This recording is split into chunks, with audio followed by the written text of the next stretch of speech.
Ya, tembus 2 juta orang sudah di dunia yang terinfeksi virus corona. Virus ini belum ada vaksinnya dan inilah yang memang memperparah keadaan. Kita lihat ini memang ada simpang siur kabar bahwa berbagai negara saat ini berlomba-lomba mengembangkan vaksin corona. Selengkapnya kami paparkan dalam Adu Cepat Temukan Penawar Corona. Perusahaan farmasi di dunia tengah gencar-gencarnya begitu untuk mengembangkan vaksin virus corona. Jenis vaksin yang dikembangkan bermacam-macam, dari yang sederhana hingga yang sifatnya ini berteknologi tinggi. Lantas sejauh ini negara mana yang progresnya paling terdepan? Kita lihat dari China, di negeri pertama yang terjangkit virus corona. Ini China sendiri sudah menemukan vaksin dinamakan yaitu adenovirus. Ini sudah diuji oleh tim epidemiologi militer dan sudah memasuki uji klinis fase kedua.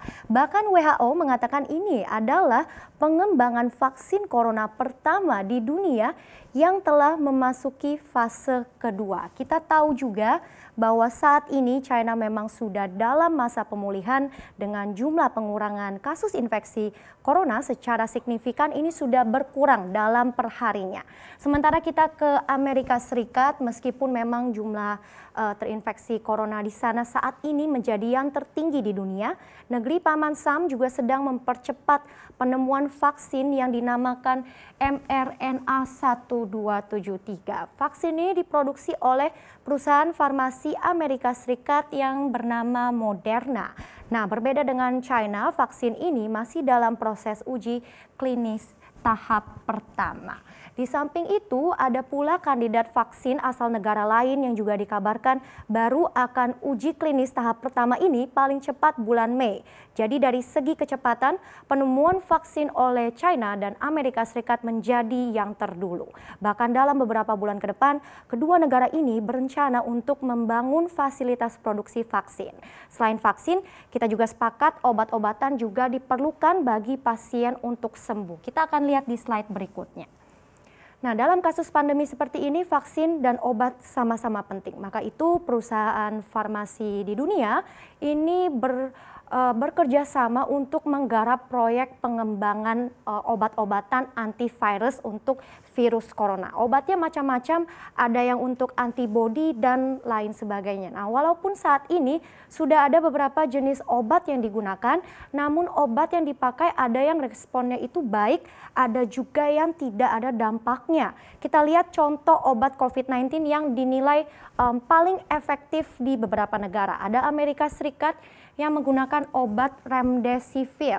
Ini buatan dari perusahaan Gilead Science. Ini juga pernah diberikan bagi penderita Ebola dan penderita virus MERS. Dan remdesivir sendiri menjadi obat yang paling banyak digunakan untuk pasien virus corona di Amerika Serikat. Kita beralih ke Jepang yang memberikan obat Avigan untuk pasiennya yang biasa digunakan untuk obat penyakit influenza. Lalu kemudian Korea Selatan juga menggunakan kloroquine untuk obat yang digunakan untuk penyakit malaria, dan Kaletra obat yang diberikan kepada pasien HIV.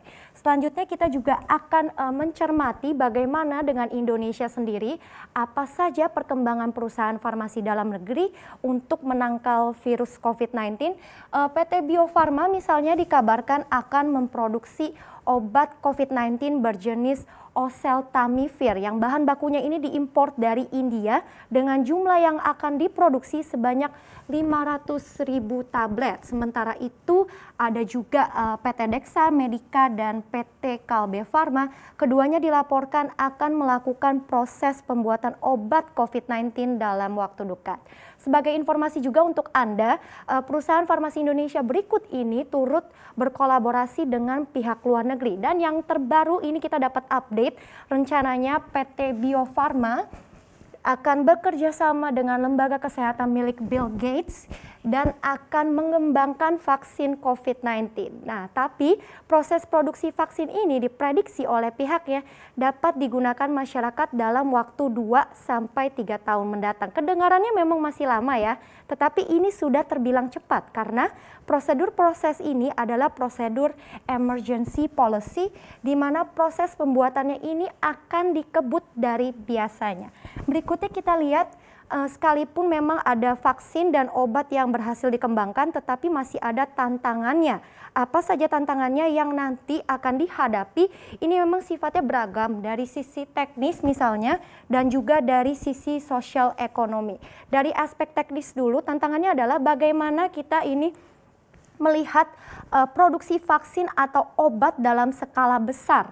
Seperti apa? Karena kita juga mengacu pada jurnal Nature yang dimana waktu yang dibutuhkan untuk mengembangkan vaksin paling cepat adalah 12 sampai 18 bulan.